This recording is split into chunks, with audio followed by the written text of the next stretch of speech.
No, you know this about California. Come No, on. I don't. Well, I'm sorry, I don't. you've never heard that California is overtaxed and overregulated? That we are a one-party state where there's sort of no checks on that sort of extreme leftism. And that, what do you think? I don't for a minute consider California a state that is extreme leftist. Not at all, not any way. Well, that shows where your politics are. That's not where mine are. I'm sorry to tell you, is because that, I've been saying this on my show, there is two parts of the Trump coalition. There's about a third of this country who always loved the hard right wing. Mm-hmm. That's the Birch Society. We're old enough to remember the John Birch Society. I had family members who were John Birch. Really? Mm-hmm. Okay. In this episode, Bill Maher unleashes a masterclass in cultural takedown, going head-to-head with a guest who came prepared, just not prepared enough. From the jump, the tension is unmistakable, but things take a sharp turn when the guest drops a tone-deaf bombshell that lights the powder keg. What follows isn't just a heated exchange, it's a demolition job. Maher doesn't miss a beat. He dissects every talking point with surgical precision, lacing each counter with that signature mix of sardonic humor and razor-sharp logic. The result? A verbal showdown that feels less like a debate and more like a public intellectual exorcism. And, make no mistake, this isn't just Maher being snarky for sport. This is him in full command, calling out ideological excesses with a ferocity that's rare in today's echo chamber climate. As the guest fumbles and flails through half-justifications, Maher remains composed, unsparing, and brilliantly articulate. Whether you're a fan or a skeptic, you can't deny the man knows how to hold the line. Free speech, personal responsibility, the dangers of dogma, all of it gets laid bare in real time. If you're hungry for an unfiltered cultural reckoning, this is your invitation. Press play, grab your popcorn, and watch the ideological train wreck unfold. And these were people who were happy when Kennedy got assassinated. They became the birthers, they became the Tea Party. There's about a third of this country that's very hard right. Mm-hmm. Of course they love Trump.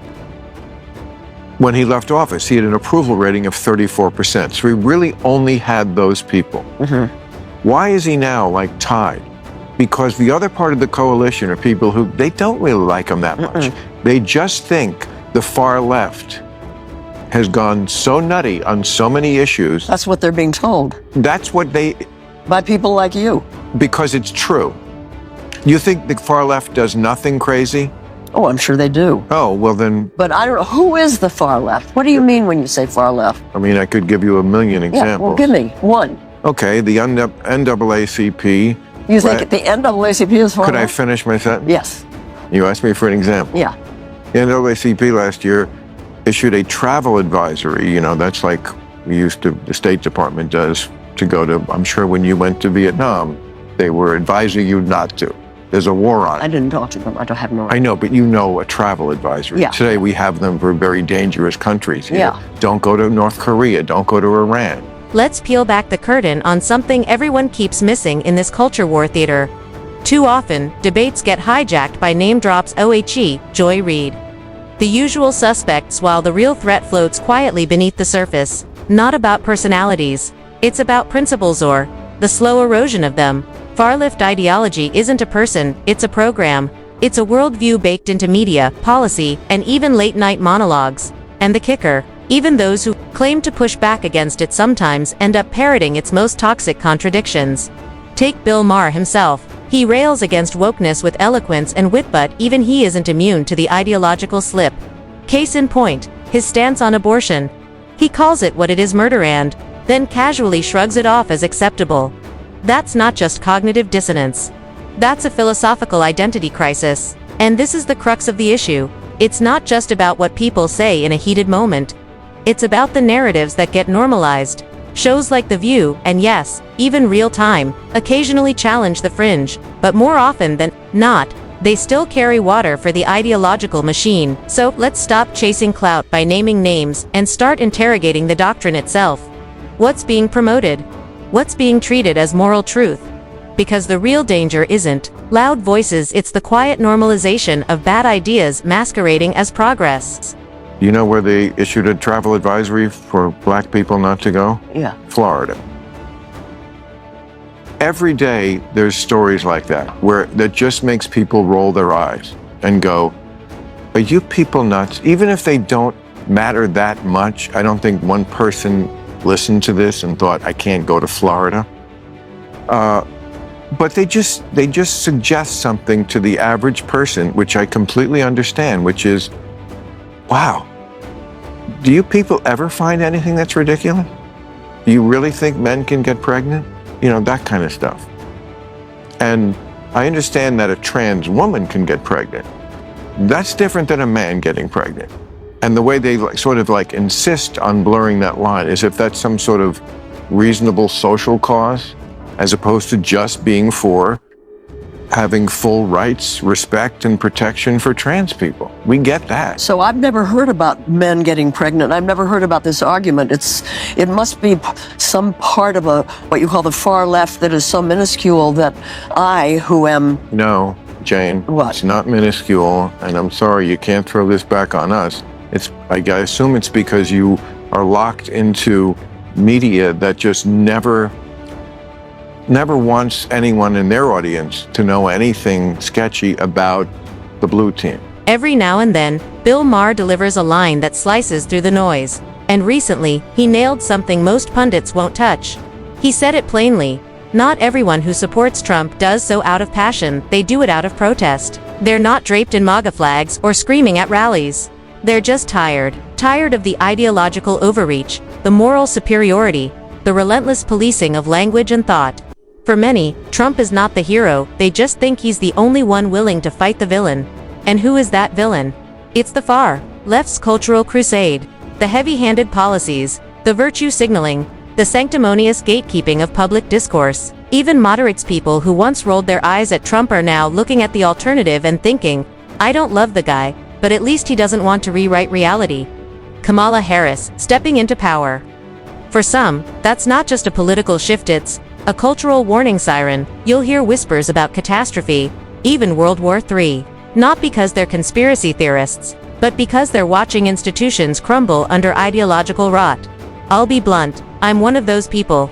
I never thought I'd lean toward Trump, but when the other side demands total surrender to their worldview, what choice do you have?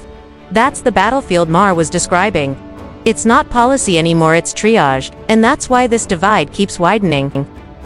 The Republicans tried to catch the Democrats with this, and they put this on, they brought it up in Congress. Yeah. And all the Democrats voted against it. The Democratic politicians were not for defunding the police.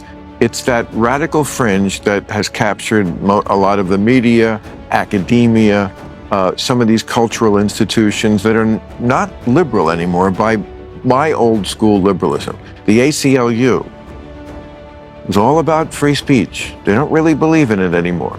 They believe, in one of their chief people who is trans said, I will die on this hill of banning this book, which was a very reasonable book about a subject that's still debatable. What was the subject of the book? How we should treat kids who say they are trans. Oh, yeah. Which is one of those issues, I think, which is, there's a centrist position that's like, yes, of course it's a real thing that we should deal with, but we are a country that does it in a way no other country does anymore. How so? Let's have a real conversation about free speech, because the hypocrisy is getting too loud to ignore. The crowd that screams about protecting expression is often the first to pull the plug when the debate doesn't go their way. And right now, heading into the storm of 2024 and 2025, one side is scrambling harder than ever to silence dissent. Spoiler alert, it's not the libertarians. In a recent episode of Club Random, Bill Maher steps straight into the fire, confronting a guest clinging to the collapsing scaffolding of far-left ideology. It's a sight to behold. Maher, in full deconstruction mode. He doesn't dance around the edges. He charges through the middle. Point by point, he takes the guest's logic and calmly reduces it to rubble. What makes it even more powerful is Maher's restraint. There's no shouting, no chest thumping, pure, devastating clarity. It's the kind of moment that reminds you why conversations like this matter. Especially when free speech itself is under siege by the very people who once claimed to defend it.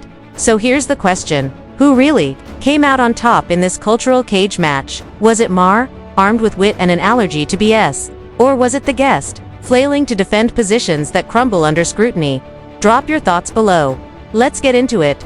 And if you're hungry for more unfiltered debate and cultural dissection, hit that subscribe button. The fight's just getting started.